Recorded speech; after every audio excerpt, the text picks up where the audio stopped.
India's natural world is this incredible, really complex web of life. It's a living legacy that has everything from majestic tigers to the tiniest insects. But that legacy is under threat. And the story of how it's being protected, well, that's just as fascinating.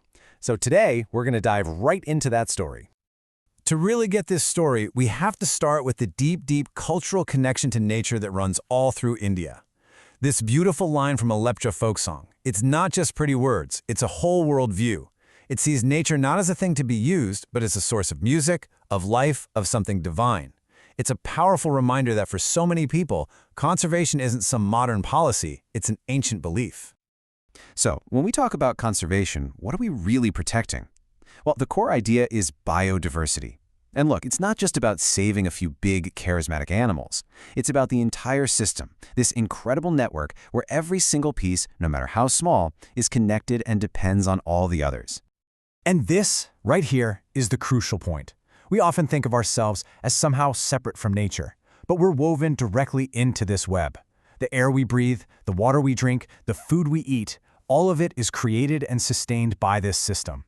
So really, we're not just saving the planet, we're saving our own life support system. But as we all know, this vital system is now under some serious stress. The pressures of the modern world are pushing this delicate balance right to its breaking point. To really get a handle on this threat, let's zoom in on one of India's most powerful symbols. The tiger is a key species in this whole fauna web, and its story tells us a lot about the threat to the entire ecosystem. In 1973, this was the number of tigers left in India, 1,827. Just let that sink in for a second. That's down from an estimated 55,000 at the turn of the century. This wasn't a slow decline. It was a catastrophic freefall that brought the species right to the edge of extinction. So what caused this disaster? Well, the threats were huge, and almost all of them were driven by humans. Poaching for the illegal trade in skins and bones was just rampant. And at the same time, growing human populations meant their habitats were shrinking, and the tiger's natural prey was disappearing. It was a perfect storm. The crisis was so bad that it demanded a major response. And this led to the first big wave of conservation. These large-scale, top-down efforts led by the government. Once the alarm bells really started ringing, the response was pretty swift. Conservationists had been demanding action all through the 1960s, and finally, the government implemented the Landmark Wildlife Protection Act in 1972. And just 1 year later, it launched one of the world's most famous conservation campaigns ever, Project Tiger. The official strategy was clear and it was decisive. The government moved to completely ban the hunting of endangered species, give legal protection to their habitats, and really crack down on the illegal wildlife trade. And, crucially, they started setting up a whole network of national parks and wildlife sanctuaries, creating these protected zones for wildlife to recover. And you can really see this level of government control in how forests are classified. You've got reserved and protected forests, and together they make up the vast majority of India's forest land. We're talking over 80% combined, all managed as these permanent estates by the government. But, and this is a huge but, that top-down approach is only half the story. While the government was busy creating national laws and parks, another, much older form of conservation was already happening on the ground, driven entirely by local communities. It makes you ask a really powerful question, doesn't it?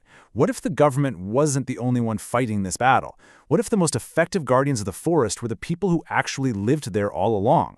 This idea kind of challenges that whole top-down model.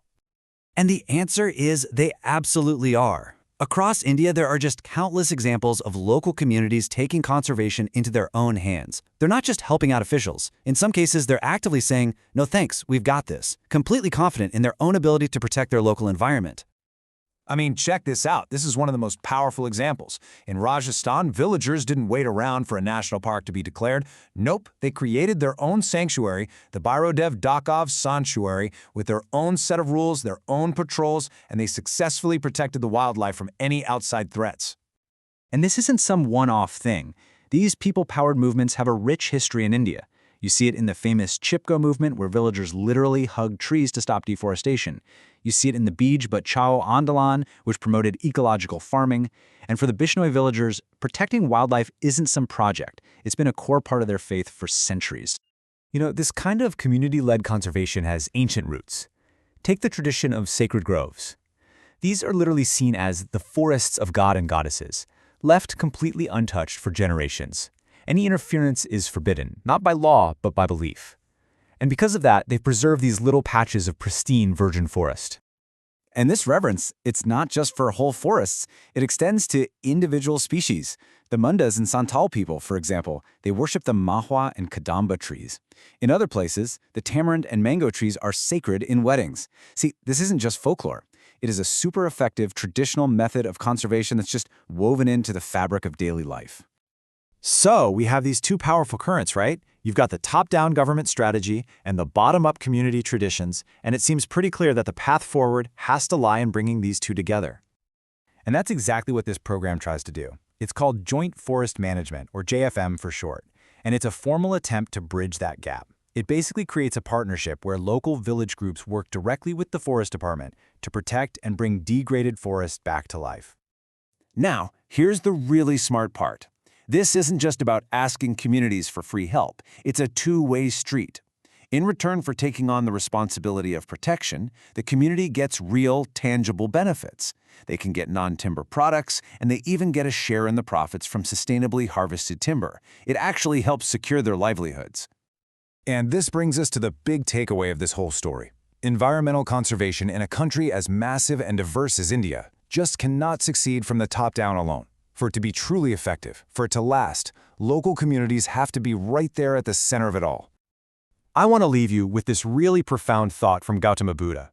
It's a timeless reminder of nature's unconditional generosity, but it's also a challenge to us. I mean, if a tree offers shade even to the one who's there to cut it down, what's our responsibility to protect it? That's a question worth thinking about.